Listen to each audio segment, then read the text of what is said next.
Ngayong Wednesday Pets Day, tampok natin ang mga maliliit na isda na puno ng charm at patok online. Pero bago yan, panoorin muna natin to.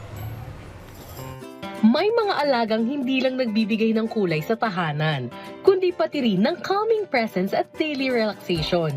At sa fish keeping hobby, isa sa mga patok na kombinasyon ngayon ang dalawang freshwater favorite. Yan ay ang Rancho Goldfish at ang vibrant na guppy. Dalawang species na magkaiba ang personalidad pero parehong nagbibigay ng visual comfort at soothing aquarium experience. At para mas mapalapit sa ganitong klase ng aquarium aesthetic at calming underwater visuals, kilalanin natin ang nasa likod ng TikTok account na Cheeky Rancho and Guppy dito sa Wednesday Pets Day. At para ibahagi ang kanilang kwento ay makakasama natin si Keisha Knight Magbuo. Good morning at welcome to Rise and Shine Pilipinas. Yes. Kisha, kwentuhan mo kami, paano nagsimula itong interest mo sa pag-aalaga ng mga isda? At bakit Rancho at Guppy pa napili mong alagaan na i-feature din sa iyong TikTok account? Actually, since 2012, nag-aalaga na po talaga ako ng isda. Since nag-breed din po ako, nagsusupply din po ako sa mga pet shop. And simula nun,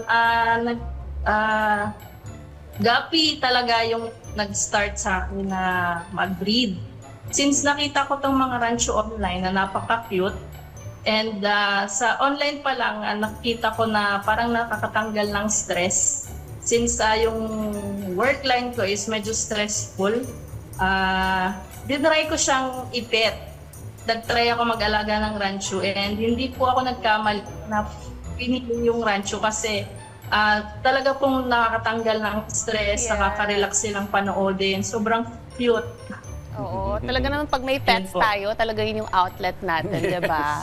So, Keisha, sa mga videos mo, paano mo naman pinapackage yung simpleng pag-aalaga ng isda into a content, nagiging entertaining? So, ano yung approach mo? Ako po kasi is also an affiliate. So, ginagamit ko rin po yung mga fish ko to post an product na ginagamit ko rin sa mga aquariums ko. Ayan po. Then from there po nakaka-gain po ako ng mga buyers since ang cute nga rin po nila. Then napuprove ko po sa kanila na gumagana po yung mga equipment na binibenta ko kasi po nakikita nila sa aquarium ko.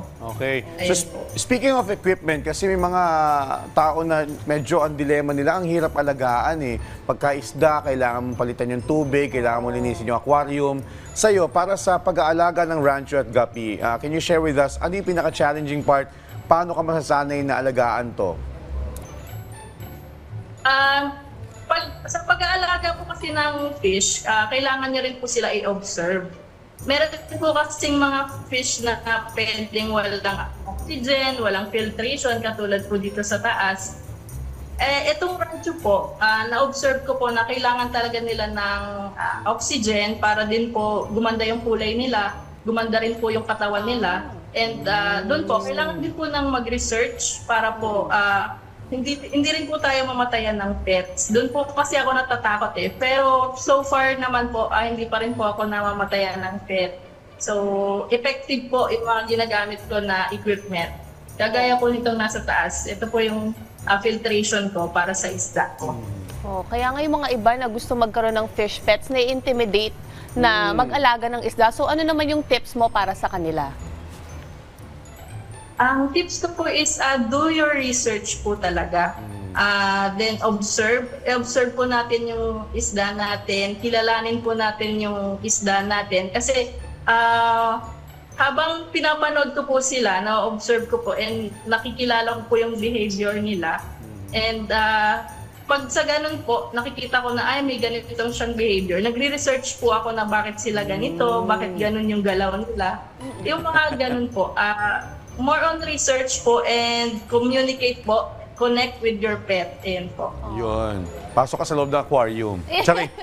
Ito, invite mo na rin na Miss Magbuo yung ating mga ka-RSP na i-follow yung mga social media accounts mo. Go ahead.